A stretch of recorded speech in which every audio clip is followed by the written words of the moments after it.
अस्सलाम मसनून आदाब। नूरी academy YouTube channel पर आप तमाम ही नाज़रीन का इस्तकबाल किया जाता है। वादा के मुताबिक हम हाजिर है इस मरतबा UPSC civil services exam qualify करने वाले आसिम ख़ान के फ़तुल्लाह ख़ान साहब के साथ में। सबसे पहले नूरी एकेडमी के जुमला मेंबरान की जानिब से मैं आपको मुबारकबाद पेश करता हूँ इस बड़ी कामयाबी पर।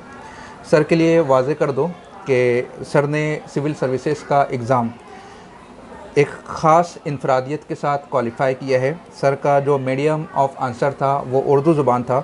इस एतबार से ये एक तारीख़ी कामयाबी तस्लीम की जाएंगी कि इख्तियारी मज़मून भी उर्दू था और सर ने जो मेंस एग्ज़ाम तहरीरी तौर पर दिया है वो भी उर्दू ज़ुबान में दिया है, इंटरव्यू भी उर्दू ज़ुबान में पेश किया था। तो इससे ये बात वाज़ेह होती है कि ज़ुबान कभी भी किसी कामयाबी के लिए सद्दरा फासिल नहीं करती है।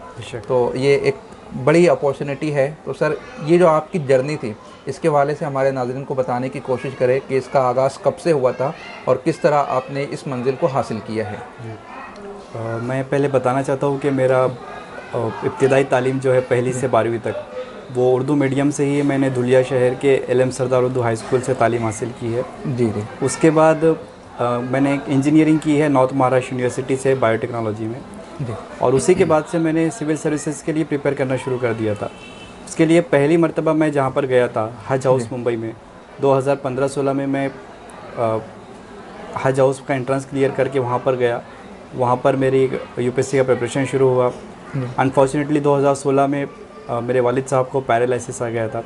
2016 का प्रिपरेशन मैं इतने अच्छे से नहीं कर पाया तो मेरा प्री क्वालिफाई नहीं हो पाया। उसके बाद 2017 में मैंने प्री क्वालिफाई किया और उसके बाद जामिया मिल्लिया इस्लामिया चला गया और वहाँ पर जाने के बाद में मैं फ़ाइनल इंटरव्यू में 2017 का क्लियर हुआ।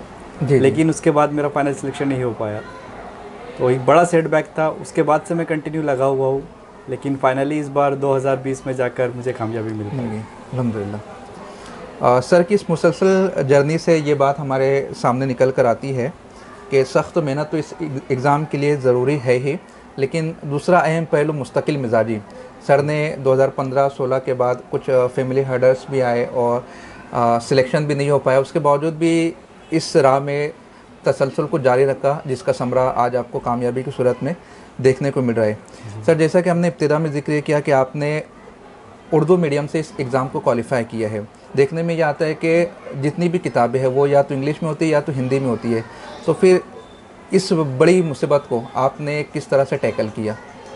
इस बारे में मैं कहना चाहता हूँ कि जब मैंने प्रिपरेशन शुरू किया यूपीएससी के लिए उस वक्त कोचिंग वालों ने या बाकी जो सीनियर्स थे उनमें से बहुत से लोग ये कहते थे कि उर्दू मत लो, अगर आपने इंजीनियरिंग किया है तो आप इंग्लिश लिख सकते हो, आप इंग्लिश में ले लीजिए।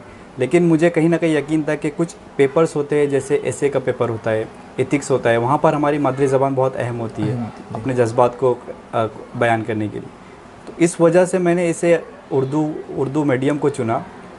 और जो इसमें मुश्किलें आती है कि किताबें अवेलेबल नहीं है, किसी तरह का गाइडेंस नहीं है, टेस्ट सीरीज़ अवेलेबल नहीं है, उसके लिए हमें थोड़ी मेहनत करना पड़ती है। सबसे पहली चीज़ ये है कि इस वक्त यूपीएससी का सबसे अच्छा जो कंटेंट मौजूद है वो अंग्रेज़ी में है जी। तो अगर यूपीएससी के उर्दू मीडियम एस्पायरेंट्स को मैं कहना चाहता हूँ कि कोशिश करें आपके सोर्सेज सिर्फ उर्दू तक महदूद ना रहे। इंग्लिश में जो सोर्सेज अवेलेबल होते हैं, रेफरेंस बुक हो गई, टेस्ट सीरीज़ हो गई या इसके अलावा करंट अफेयर्स की चीज़ें, ये इंग्लिश से भी आपको इस्तिफादा हासिल करना पड़ेगा। तो क्या हम ये मान कर चले भले आप उर्दू में आंसर लिख रहे हो लेकिन आपको स्टडी मटेरियल इंग्लिश का ही रीड करना होगा? 80% तक आपको इंग्लिश पर ही मुनस्सिर रहना पड़ेगा, मैं कहना चाहता हूँ। इसके अलावा लेकिन बहुत सारी चीज़ें ऐसी जैसे करंट अफेयर्स के लिए पीआईबी की वेबसाइट पर उर्दू न्यूज़ रिलीज़ आती है। इसके अलावा योजना मैगज़ीन उर्दू में शाये होती है। तो इन चीज़ों से आप करंट अफेयर्स कवर कर सकते हैं। और बेसिक जो है एनसीईआरटी जहाँ से हमारा स्टैटिक मजबूत होता है वो सारी की सारी उर्दू में अवेलेबल है। तो अगर मेंस की जितनी बुक्स है, चाहे लक्ष्मीकांत हो, बिपिन चंद्रा की हो जी या कॉन्स्टिट्यूशन, वो तो सब हमें इंग्लिश ही में रीड करना है। यूपीएससी के लिहाज से ये सारी चीज़ें सिर्फ इंग्लिश में या हिंदी ऐसी ज़बानों में अवेलेबल है, वो उर्दू में अवेलेबल नहीं है। कुछ 2-4 किताबें हैं जिसके बारे में मैंने अपनी किताब में मालूमात दी है। लेकिन मैं एक बात यहाँ पे कहना चाहता हूँ कि यूपीएससी का जो सवालिया पर्चा होता है, चाहे वो प्रीलिम्स का हो या मेंस का हो, ये वो पूरा के पूरा इंग्लिश और हिंदी इन्हीं 2 ज़बानों में आता है। उर्दू में या किसी दूसरी ज़बान में पर्चा नहीं दिया जाता, आपका मीडियम चाहे कोई भी हो। तो सवालात समझने के लिए आपको उतनी बेसिक इंग्लिश आना तो ज़रूरी है। सर जैसा भी आपने कहा इंग्लिश बुक से रिफ़र करनी होगी, तो जो टर्मिनोलॉजीज़ है जब हम उर्दू में लिख रहे हैं तो क्या उन्हीं इस्तिलाहात को एज इट इज़ हम लिख सकते हैं या उससे कुछ मार्क्स कम होने का अंदेशा है? उसके लिए कुछ लिमिट मुकर्रर की गई है। अगर आप एक पेज पे कोई आंसर लिख रहे हैं और उसमें 4 से 5 इंग्लिश वर्ड आ जाते हैं, जैसे टेलीकम्युनिकेशन हम कह रहे हैं, ये इंग्लिश वर्ड है, आप उसे उर्दू स्क्रिप्ट में लिखिए या इंग्लिश में एज इट इज़ लिख दीजिए, तो इससे मसला नहीं आता। लेकिन अगर आप पूरे सेंटेंस इंग्लिश में लिखेंगे तो फिर मसला खड़ा हो सकता है। जी जी। और उर्दू ऑप्शनल के हवाले से आपका क्या क्राइटेरिया था, किस तरह आपने स्टडी की? उर्दू ऑप्शनल के लिए मैं चूँकि जामिया में गया था पहले मेंस के लिए, वहाँ पर मुझे नू सिद्दीकी सर जो काविश से जुड़े हुए हैं, और उस वक्त तो हमारे सीनियर थे, उनकी रहनुमाई में पहली बार उर्दू इख्तियारी मज़मून की प्रिपरेशन हुआ था। उस वक्त मेरे बहुत अच्छे नंबर नहीं आए थे, लेकिन धीरे धीरे एक बात समझ में आई कि जो मार्केट में इस वक्त कंटेंट अवेलेबल है उसके अलावा हमें वैल्यू एडिशन करना होगा। उसके लिए दूसरे नोट्स और दूसरे ज़राए पर भी हमें मुनसर रहना है। इसके लिए मैं अपने नाज़रीन को बता दूं, सर ने जैसा कहा कि वैल्यू ऐड करनी होगी। नू सर की 2 किताबें काविश और उम्मीद ये किरण पब्लिकेशन के ज़रिए से पब्लिश हो चुकी, और सर की ज़ाती नोट्स है, क्वेश्चन पेपर का एनालिसिस है, 2 किताबें सर की भी मंजर आम पर आ चुकी, वो भी किरण पब्लिकेशन पर अवेलेबल है। सर इन किताबों के हवाले से कुछ हमारे नाज़रीन को गाइडलाइन, यानी वो कितनी मुफीद है उनके लिए इस एग्ज़ाम की स्टडी के लिए? सबसे पहले जो नू सिद्दीकी सर ने जो लिखे हुए किरण और काविश जो सिर्फ इख्तियारी मज़मून के लिए, उसके बारे में मैं कहना चाहता हूँ कि एक जगह पर आपको शॉर्ट में पूरा सिलेबस एक जगह पर मिल जाता है, उसे आप रेफरेंस बुक के हवाले से और ज़्यादा बेहतर तरीके से पढ़ सकते हैं। और जो नए एडिशन में मैंने लिखी है अपनी काविश के जो जदीद एडिशन आया है, उसमें मैं समझता हूँ कि एक नोट्स के साथ में उर्दू मीडियम के स्टूडेंट्स किस तरह प्रिपेयर कर सकते हैं, ये एक अपनी किस्म की पहली किताब होंगी हिंदुस्तान की। तो जो स्टूडेंट्स उर्दू से प्रिपेयर करना चाहते हैं उनके लिए बहुत ज़्यादा मुफीद साबित होंगे इंशाल्लाह। सर इंटरव्यू का कुछ एक्सपीरियंस, किस टाइप के सवालात और मेंस के मुकाबले में कितना मुनफरिद होता है, और आपने उस इंटरव्यू को किस तरह फेस किया? यूपीएससी के पूरे प्रिपरेशन फेज़ में सबसे अहम जो है उसका नाम ही मेंस एग्ज़ाम दिया गया है, क्योंकि 1750 मार्क्स का तहरीरी इम्तिहान होता है। जी। तो अगर आप वहाँ पर बहुत अच्छे नंबर ले आते हैं तो इंटरव्यू के मार्क्स से आपके रैंक थोड़ी बहुत ऊपर नीचे हो सकती है, लेकिन आप लिस्ट में तो आ ही जाओगे। जहाँ तक मेरे इंटरव्यू का सवाल है, तो इस बार के इंटरव्यू में पिछली बार की तरह मेरा जो डैफ था, जिसमें मेरे एनसीसी से बारे में सवाल पूछे गए, मेरा ग्रेजुएशन चूँकि बायोटेक्नोलॉजी में हुआ है उसके बारे में सवाल पूछे गए, लॉकडाउन के बारे में जो माइग्रेंट क्राइसिस हुआ था उसके ऊपर सवाल पूछे गए थे, और जिससे बहुत सारे लोग वैक्सीन नहीं लगा रहे, तो हेसिटेंसी दूर करने के लिए क्या करेंगे, करप्शन दूर करने के लिए क्या करेंगे। 30 से 35 मिनट के आसपास मेरा इंटरव्यू रहा था। ऑप्शनल से मुतालिक कुछ सवाल? इस साल मेरे से एक भी सवाल नहीं पूछा गया था ऑप्शनल से। सिर्फ ये पूछा गया था कि आपने ऑप्शनल क्यों मुंतखब किया Urdu literature of Urdu language को। सर वो स्टूडेंट्स जो उर्दू ज़ुबान से इस इम्तिहान की तैयारी करना चाहते हैं, उनके लिए कोई स्पेसिफिक पैगाम आपकी जानिब से? जो तलबा उर्दू मीडियम से प्रिपेयर करना चाहते हैं, इसके अलावा कोई भी रीजनल लैंग्वेज हो, चाहे मराठी हो, गुजराती हो, बंगाली हो, उनके लिए मैं यही कहना चाहूँगा कि रिसोर्सेज की कमी है, कुछ हद तक गाइडेंस नहीं मिल पाता, लेकिन आपके सामने एक नमूना होता है, चाहे हिंदी मीडियम का हो या इंग्लिश मीडियम को, स्ट्रेटजी सेम है। आप सिलेबस अच्छे से देखिए, अपने रिसोर्सेज लिमिटेड रखिए, बार बार रिवीजन कीजिए। अगर आप मुस्तकिल मिजाजी से काम करते हैं तो इंशाल्लाह आपको कामयाबी ज़रूर मिलेगी इंशाल्लाह।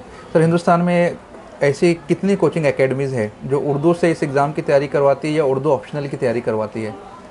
उर्दू ऑप्शनल के लिए तो हज हाउस मुंबई, जामिया मिलिया इस्लामिया की रेसिडेंशियल कोचिंग एकेडमी है, HSC ZFI यहाँ पर मिल जाता है।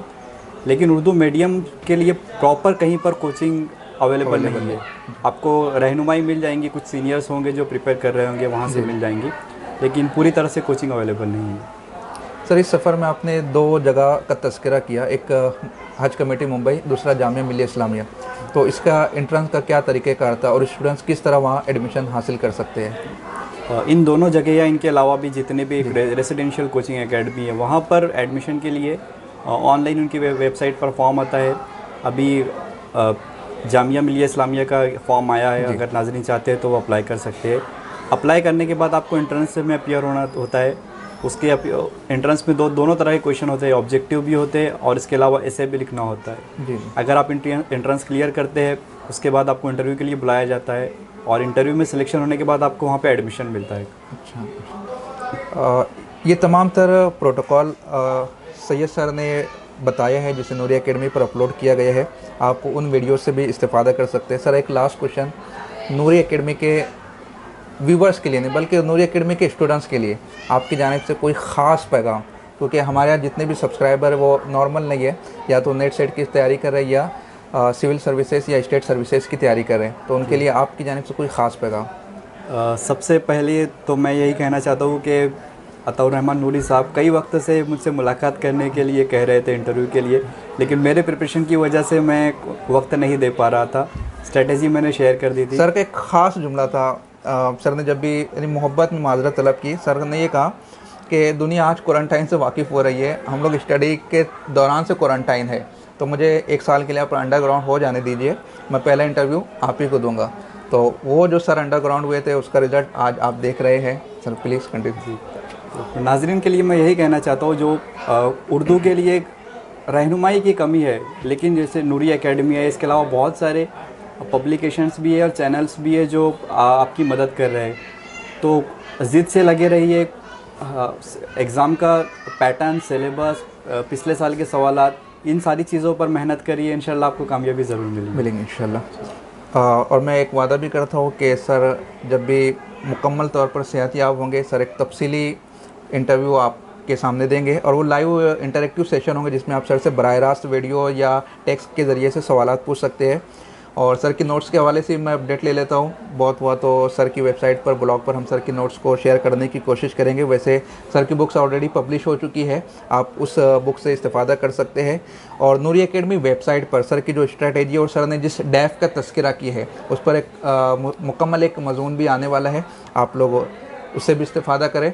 और उस कंप्लीट इंटरव्यू के लिए चैनल को सब्सक्राइब कीजिए, बेल आइकन को क्लिक कीजिए और इस इंटरव्यू को अपने दोस्त अहबाब में शेयर कीजिए। मिलते हैं अगली इंटरव्यू में। खुदा हाफिज़।